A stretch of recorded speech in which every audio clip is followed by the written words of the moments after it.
11 की भौतिक विज्ञान में हमने आपको विमीय विश्लेषण नामक पाठ पढ़ाया था। और जैसा हमने देखो कहा था कि अब हम सीरीज से हर चीज को डालेंगे। तो कल जहां तक मैंने बात कर ली है विमीय विश्लेषण में आपको विमान निकालना बता दिया है, समांगता सिद्धांत बता दिया है। तो अब मैं इससे आगे की बात करूंगा।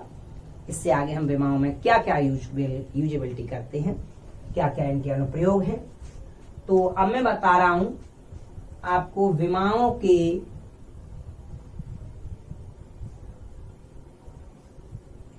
अनुप्रयोग।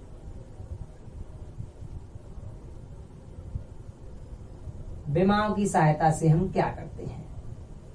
पहला अनुप्रयोग है इसका, किसी सार्वसमिका की सत्यता का परीक्षण करना।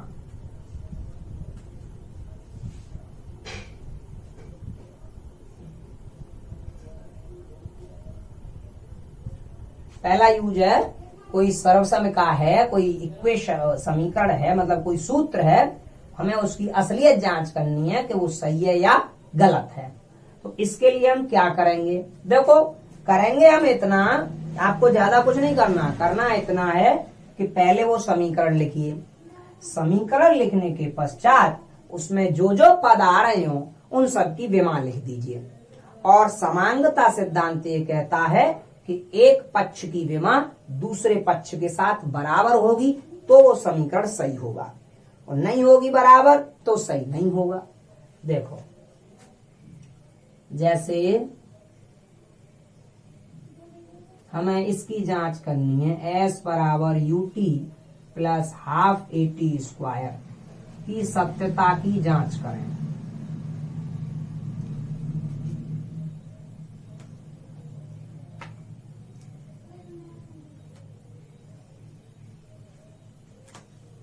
इसकी सत्यता की हमें जांच करनी है कि ये समीकरण सही है या गलत है।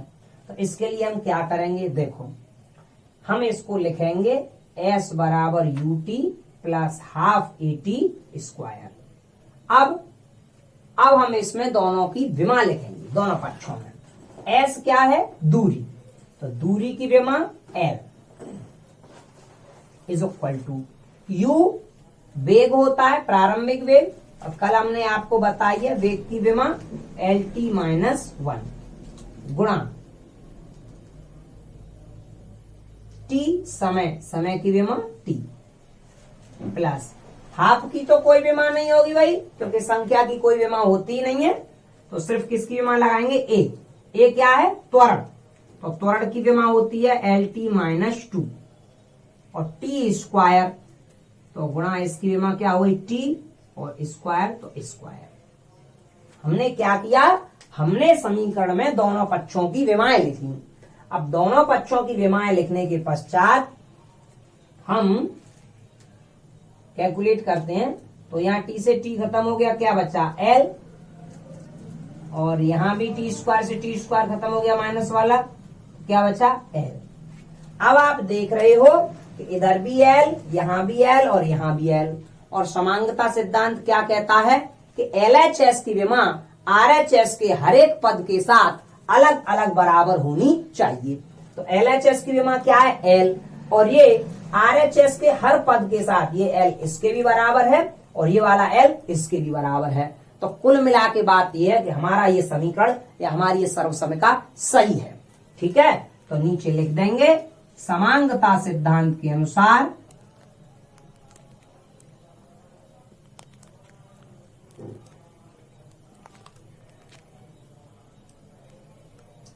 LHS की विमा RHS के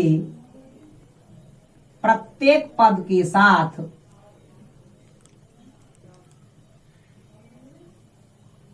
अलग अलग बराबर है, अतः यह सर्वसमिका सत्य है। ये समीकरण सत्य है। बोलो बात समझ में आई कि नहीं आई? आई? अच्छा तो ठीक है, आ गई तो बढ़िया, फिर तो हमारी मेहनत वसूल हो गई। बात दोबारा सुन लीजिए और दोबारा समझ लीजिए।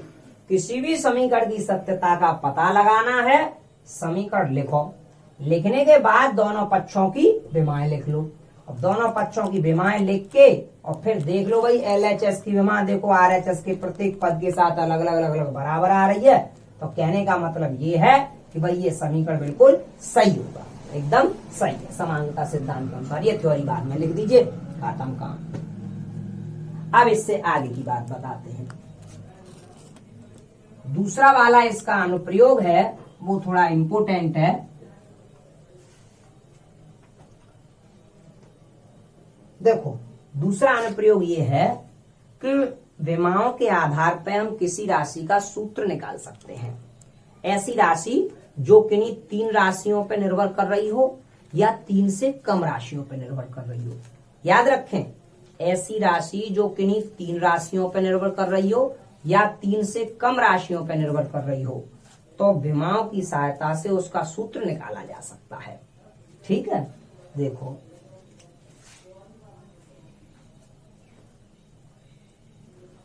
3 या 3 से कम राशियों पर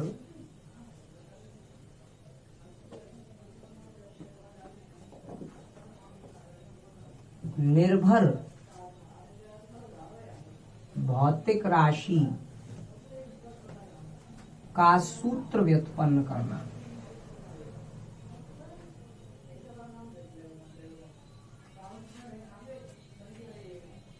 कोई राशि 3 राशियों पर निर्भर कर रही हो या 3 से कम राशियों पर निर्भर कर रही हो, तो विमाओं की सहायता से उसका सूत्र निकाला जा सकता है, उसका इक्वेशन प्राप्त किया जा सकता है। कैसे? देखो गतिज ऊर्जा का ये सूत्र होता है 12mv²। ठीक है, अब के जो है यानी गतिज ऊर्जा किस किस पे निर्भर कर रही है? एक तो द्रव्यमान पर, एक निर्भर कर रही है वेग पर। आपको ये पता हो कि ये राशि इन राशियों पर निर्भर कर रही है, मानो जैसे ये द्रव्यमान पे और वेग पर निर्भर कर रही है, तो सूत्र के लिए केवल इतना ही तो फर्क रह गया कि हमें ये नहीं पता है कि जिन राशियों पर ये राशि डिपेंड कर रही है उनकी क्या क्या घातें सूत्र में प्रयोग में लाई गई हैं। भाई एक बात बताओ, गतिज ऊर्जा द्रव्यमान पर और वेग पर निर्भर कर रही है, हम इस सूत्र को थोड़ा सा अलग रखते हैं। द्रव्यमान पर और वेग पर निर्भर कर रही है, तो हमें ये नहीं पता कि द्रव्यमान में वेग को जोड़ा जाएगा या द्रव्यमान के साथ वेग के वर्ग का उड़ा होगा या द्रव्यमान में वेग का भाग होगा। मतलब उनका मैथमेटिकल कैलकुलेशन क्या है सूत्र में, ये नहीं पता। ये तो पता डिपेंड कर रही है, उनका मैथमेटिकल कैलकुलेशन क्या है, उसमें उन्हें किस तरह से उसमें प्रोवाइड किया गया है सूत्र में, यही तो नहीं पता होता। बस ये पता करने में हम विमाओं की सहायता ले सकते हैं। देखो कैसे,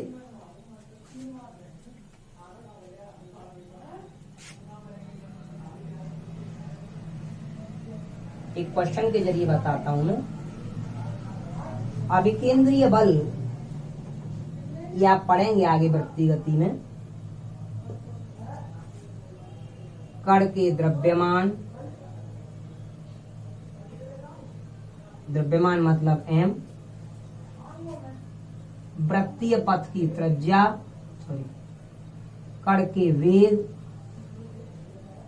v तथा वृत्तीय पथ की त्रिज्या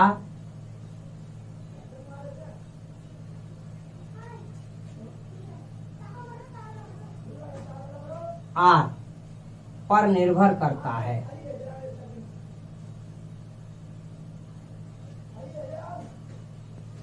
विमीय रीति से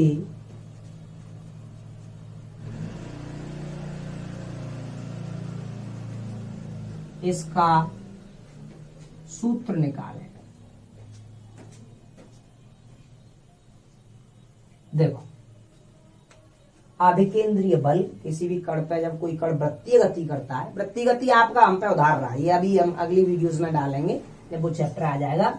तो अभिकेंद्रीय बल किस किस पे निर्भर कर रहा है? कण के द्रव्यमान पे, कण के वेग पर और वृत्तीय पथ की त्रिज्या r पर डिपेंड कर रहा है। तो विमीय रीति से इसका सूत्र निकालें। तो कैसे निकालेंगे? सुनो, बल एफ किस किस पर निर्भर कर रहा है? द्रव्यमान पर, वेग पर और त्रिज्या आर पर। तो ऐसे लिखेंगे एफ समानुपाती एम वी और आर।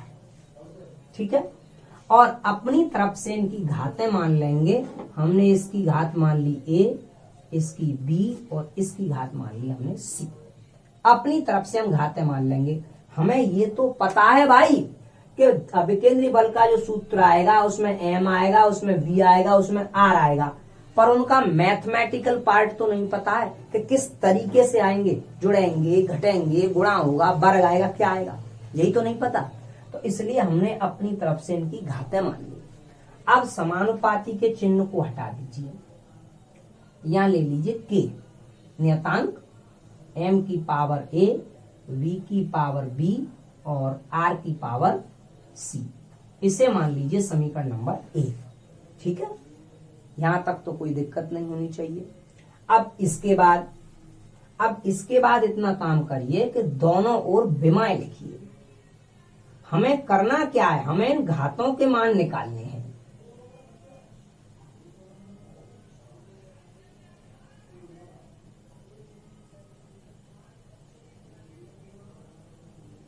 दोनों ओर विमाएं लिखने पर एफ बल की विमा हमने कल आपको बताई है एम एल टी -2 बराबर के हमने अपनी तरफ से लिया है तो इसका कोई विमा नहीं होगा। एम द्रव्यमान और द्रव्यमान की विमा द्रव्यमान की एम ही होगी और इसकी पावर कितनी लगी हुई है? ए।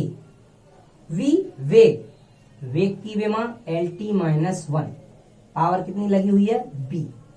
आर त्रिज्या या दूरी उसकी विमा एल और पावर कितनी लगी हुई है? सी। हमने क्या किया? हमने दोनों पक्षों में विमाएं रखी। अब विमाएं रखने के पश्चात पहले थोड़ा सा ऐसे कैलकुलेट कर लीजिए।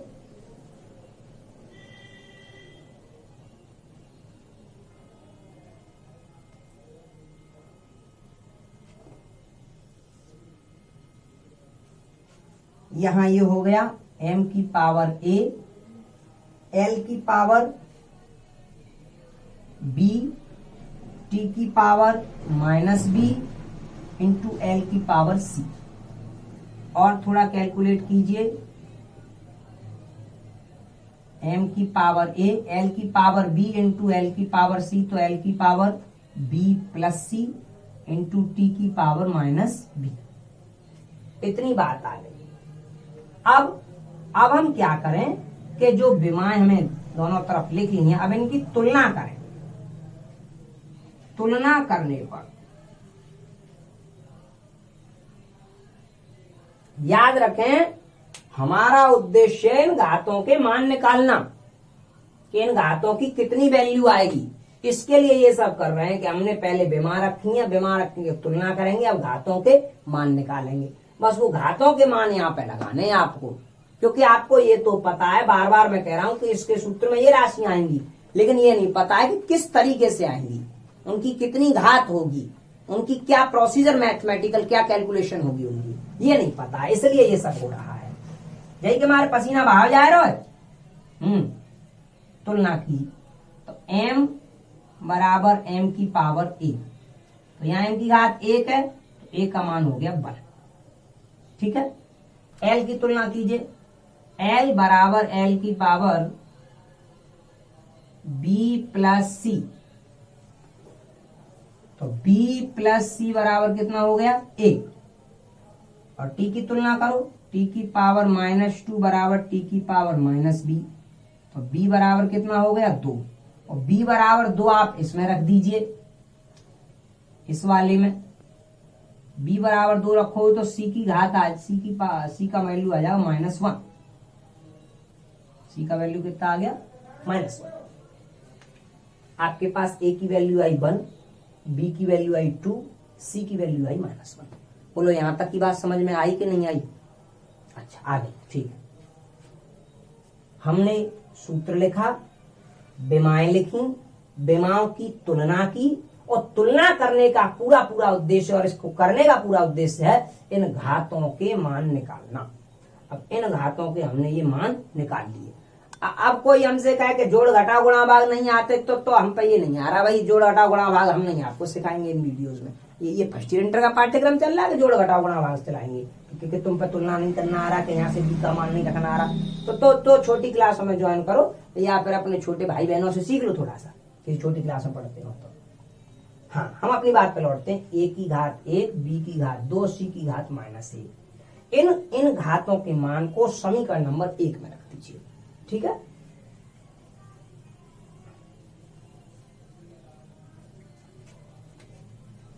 समीकरण 1 में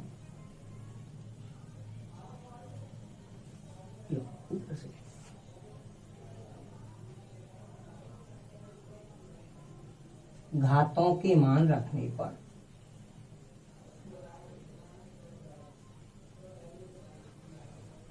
रखिए f बराबर k, m की पावर कितनी है a की वैल्यू 1,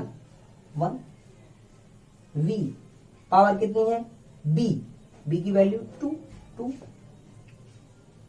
r पावर कितनी है c की वैल्यू कितनी है -1। इसे चाहो तो आप नीचे ला सकते हो, तो k m एक घात लिखते नहीं है, v²/r। यहां तक हमें सूत्र प्राप्त हो गया। यदि सवाल में आपको k की वैल्यू दे वो कुछ 1/2, 1/2 पाई तो से लगाइए, ना दे तो 1 लगा लीजिए। यदि k बराबर 1 तो f बराबर mv²/r, ये इसका सूत्र में प्राप्त हो गया। तो इससे हमने क्या कर लिया, विमाओं की सहायता से किसी भौतिक राशि का हमने सूत्र प्राप्त कर लिया। कैसे किया है वो हमने आपको वही बता ही दिया कि पहले राशि जिन राशियों पर निर्भर कर रही है उनको लिखिए समानुपाती में, समानुपाती स्थिरांक लीजिए, दोनों ओर विमाएं रखिए और घातों के मान निकाल लीजिए। घातों के मान निकालने के बाद यहाँ पे लगा दीजिए, सो ये हल हो जाएगा, उसका सूत्र प्राप्त हो जाएगा। उम्मीद करता हूँ ये आपकी समझ में आया होगा और थोड़ा सा खुद भी समझने की कोशिश करें। ठीक है, लेकिन भाई ये फॉर्मूला तभी लागू होगा जब कोई राशि 3 राशियों पर निर्भर करती हो या 3 से कम राशियों पर निर्भर करती हो। 4 पे डिपेंड करेगी तो ये काम नहीं करेगी भाई, ये रीति जो है आपकी विमीय रीति जो है 4 पे डिपेंड वाले के लिए काम नहीं करेगी और 6 पे डिपेंड वाले के लिए काम नहीं करेगी। 2 पे हो, 1 पे हो, 3 पे हो, कोई राशि 2 राशियों पर निर्भर करे, 3 राशियों पर निर्भर करे, वहीं तक है भाई, इतनी लिमिटेशन है, ज्यादा नहीं है। ठीक है, आज आप इसमें इतना कीजिए। ठीक।